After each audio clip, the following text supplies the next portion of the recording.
Have you ever been told that you're just too sensitive? Or maybe you just feel things so deeply that the world can feel a little overwhelming sometimes. Well, today we're going to unpack what that feeling is all about, and you might just discover it's actually a hidden strength. So let's just dive right in with a little gut check. See if any of this sounds familiar. I want you to think about these next few things and see if any of them ring a bell for you. All right, take a look. Do you feel emotions on a whole other level, like just incredibly deeply? Do you get totally overwhelmed by things like bright lights or loud, crowded places? How about this one? Do you absolutely need some quiet time to recharge after hanging out with people? Maybe you're the one who always notices the tiny details that everyone else just walks right past. If you're sitting there nodding along to a bunch of these, then yeah, this one's for you. And trust me, you are not alone. This is way more common than you think. So, what is actually going on here? Well, there's a scientific term for it, and the most important thing to get right off the bat is what this slide says. It's not a flaw, it's a trait. It's just part of how some of us are wired. Okay, so the official name for this trait is sensory processing sensitivity, or SPS for short. All this really means is that your nervous system is built to process everything, sights, sounds, emotions, social cues, more deeply and more thoroughly than most people. Think of it like your brain has the volume turned up a few extra notches on the world.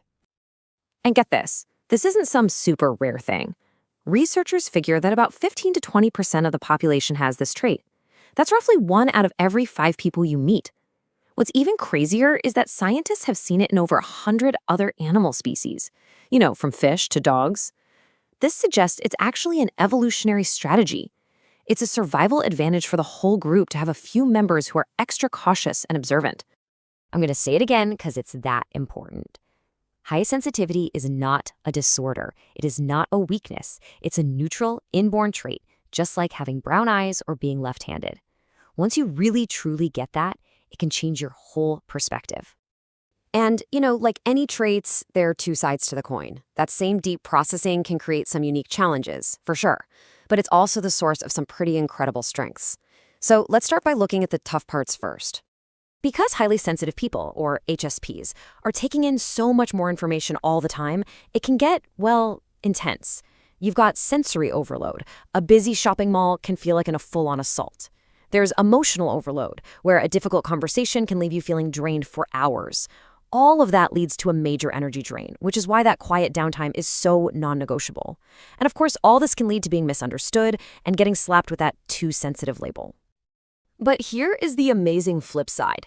That same deep processing, that is what fuels some serious superpowers. It's the engine behind incredible creativity and gut intuition. It's what makes HSPs so deeply empathetic and compassionate. They notice the little things, the subtleties, which makes them fantastic problem solvers and really thoughtful decision makers. They're the ones who truly appreciate beauty and are often the most loyal, caring friends and partners you could ever ask for. Okay, so knowing all this is one thing. But how can a highly sensitive person actually thrive in a world that's, not always so sensitive? Let's get into the toolkit. It's all about building an environment that lets you shine instead of making you feel burned out. This is all about being really intentional. It means making that downtime a priority, like scheduling it in your calendar if you have to. It means building calm, predictable routines that don't constantly shock your system. A huge one is learning that it is perfectly okay to say no to things that you know will drain your battery. And of course, surrounding yourself with people who get it and support you is a total game changer. Now, what if you're not an HSP, but you love one? Maybe it's your partner, your best friend, your kid. How can you be the kind of supportive person they need? The great news is some really small shifts in how you interact can make a world of difference. Honestly, it really just boils down to validation. It means when they tell you how they're feeling, you actually listen, instead of telling them they're overreacting. It means respecting their need for quiet time and not taking it personally. And this is so important. It means seeing and celebrating their strengths, that amazing empathy, their creativity, their insight. Point it out. It means the world. And this right here is a perfect example of how powerful our words can be. Just look at the shift. Instead of saying something dismissive like, "You're overreacting," imagine saying, "Tell me what's overwhelming you." See that? You've just changed the whole conversation from judgment to support. That one little change can create such a safe space. So after looking at the challenges, the incredible strengths, and all the ways we can support each other, what's the big takeaway here?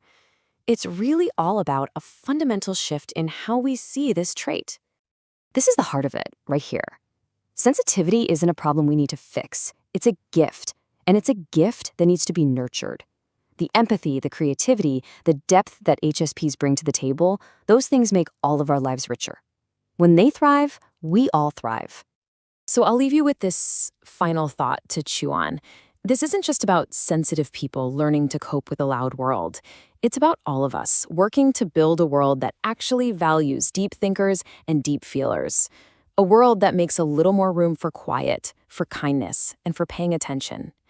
So the question is, what can we all do to help build that world?